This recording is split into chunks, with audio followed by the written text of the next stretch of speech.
Hey guys, welcome to what should be our last lesson of the year. Um, as before, I figured I'd start with what would be y'all's warm up here. It's just basically simplifying these expressions. And I'll run through these real quick. This is square root because there's the assumed index is 2. So you can take the square root of 25 is 5. Square root of x to the fourth is x squared. And the square root of y cubed, you can take out 2 y's, and I get y squared. That leaves behind, this is there, that leaves behind 1y. A similar way, this is, I guess I'll write this one out just so we can see all the steps. Square root of 125 times the square root of p cubed times the square root of q squared. Square root of 125, this is 25 times 5 in here. Square root of 25 is 5, so I get 5 root 5. P cubed is p squared times p. This is a perfect square. So that's times p root p. And the square root of q squared is q. So I get this, and then you probably want to put all the things that are not in radicals up front, and everything that can be combined under one radical, which the 5 and the p are both square roots. So you can do this, 5p q root 5p.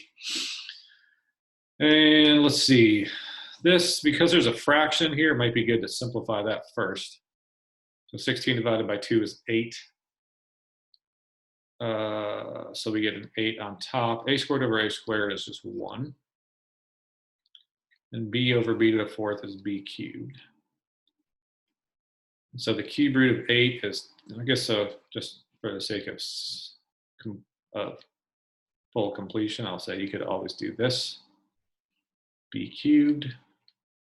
Cube root of 8 is 2. Cube root of b cubed is b, and we're good to go. Similar thing here. The difference is that you can't simplify. 3 does not divide evenly into 10,000, and s, there's no other variables in the bottom, so this you have to leave. The 3 has to stay. It's not a perfect fourth power. The s squared has to stay. It's not a perfect fourth power. The t to the fourth is t, and the fourth root of 10,000 is 10. There's 4 zeros. That's kind of how you do that. So this is t over 10, and what's left in the fourth root is 3s squared. Now the last two are both square roots. Square root of 50, this is 25 times 2, so it's a 5. Square root of x cubed is x squared, well, is x times the square root of x. So I get a 5, and you pull out 1x, and that leaves behind 2xy on top. The bottom, the square root of 9 is 3, and the square root of y to the fourth is y squared. And so that is as simplified as it can be. And similarly here, cube root of negative 27 is negative 3. A to the fourth is a cubed times a. So there's an a cubed I can pull out as 1a. That leaves behind the cube root of a. And the cube root of 8 is 2. Then there's a cube root of a left over there, and those cross off. And you get negative 3a over 2. So actually a little warm up, just reminders about simplifying radicals, multiplication and division properties of radicals. So today's topic is adding and subtracting. This is called several radical terms, but it's like when you're adding and subtracting them, what do? We did multiplying and dividing last time. We're doing adding and subtracting this time. And this to me is kind of the thing you want to do. You can treat the radical expression like a variable and then combine like terms, like radical terms, excuse me. So there's a square root of 7 here and a square root of 7 here. This is like 6 square roots of 7 plus 4 square roots of 7. That's 10 square roots of 7. Again, that only works if the index of the radical and the radicand are the same for adding and subtracting. It's like a 2 and a 2, so that checks out, and a 7 and a 7. That's when you can add it. Here I have 3 terms, but I have 1 cube root of 2 minus 7 cube roots of 2 plus 5 cube roots of 2. Cube root, cube root, cube root, 2, 2, 2. Index and radicand are the same, so I get 1 minus 7 plus 5 is negative 1 cube roots of 2. And this looks similar to the previous one. I got a fifth root, and a cube root. Ooh, that's tricky. So 2 fifth roots of 4x here and 1 cube root of 4x. So I can combine these two. These are like radical terms, but this one is not. So 6 fifth roots of 4x plus 3 fifth roots of 4x is 9 fifth roots of 4x minus 2 cube roots of 4x. I cannot emphasize this enough that this and this, these are not like radical terms because the indices are different. We're going to see later how we can use rational exponents maybe. Maybe we saw it in the last video. You could use rational exponents if these things were multiplied to combine them, but when you're adding and subtracting, they have to have the same index and the same radical. So that's how you do it. That's how you combine like radical terms. These, they don't look like they're the same radicand. Like this has, there's a 2 and a 2, but that's got an 8, and this has a 2. But square root of 8 can be simplified. So this is 3, square root of 8, right, is 4. 8 is 4 times 2, and the square root of 4 is 2. So this is really 3 times 2 root 2 minus 5 root 2. This is the square root of 8 right here. And 3 times 2 is 6, so that's 6 square roots of 2 minus 5 square roots of 2. And now they are like radical terms. Same radicand, same index. 6 minus 5 is 1, 1 square root of 2. Shazam. So the whole point of this was that these look like they're different, but they're actually not different once you simplify them. And so unsurprisingly, this is probably going to work the same way. 48 is 16 times 3. The square root of 16 is 4. So this is 9 times 4 root 3 minus 4 root 3. 9 times 4 is 36 root 3 minus 4 root 3. Now I can see that these two are actually like radical terms now. It's like index of 2, radicand of 3, radicand of 3. So 36 roots of 3 minus 4 square roots of 3 is 32 square roots of 3. And again, I don't want to overemphasize this, but I'm treating the root 3 like it's like if it was 36y minus 4y. That's 32y. It's the same thing here. And the last one, similar again, but there's now there's variables in here you got to deal with. So let's see if when we simplify this, it works. So the cube root of 2 I cannot take, but the cube root of x cubed is x.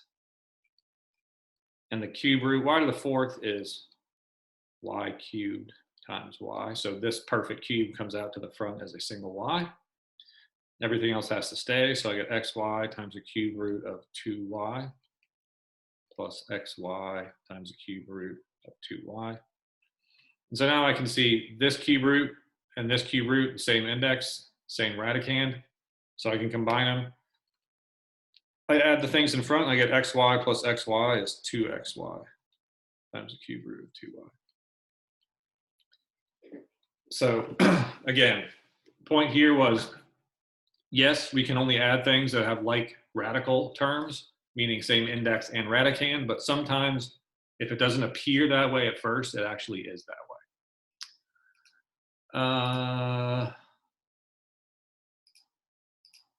Yeah, so we're going to do the next couple slides, and I'm going to take a break, and we'll do the next notes after that. So this is the rule we learned last time about multiplying and dividing, that we can multiply or divide the things under the radical, the things inside here, the radicands, if the radicals have the same index. So here the index is 2, and here the index is 2. So the cube root of 3 times x is the cube root, is x times the, sorry, excuse me, the square root of 3 times x is x times the square root of 3. This isn't even a radical, but now square root of 3 times the square root of 5 is the square root of 15. And the reason I can multiply the 3 and the 5 is because these radicals both have the index of 2. They have to have the same index for me to be able to do that. So here I see a cube root and a cube root and a cube root. So I can multiply all of these things. So I get cube root of y times cube root of y squared is the cube root. I guess I'll write this step out just so you guys can see it. Plus, and now I get cube root of y times the cube root of 2 is cube root of y times 2. This is what I did up here with the 15, but I just did 3 times 5 in my head. Y times y squared is y cubed. And y times 2 is 2y. And this can't be simplified, but this part can. Your real y cubed is y. Now, this 4 minus root 7 squared, just as a warning, do not ever think that this is 4 squared minus root 7 squared. No, this is wrong. No. Can't do it that way. But you can do, think of it as 4 minus root 7 times 4 minus root 7.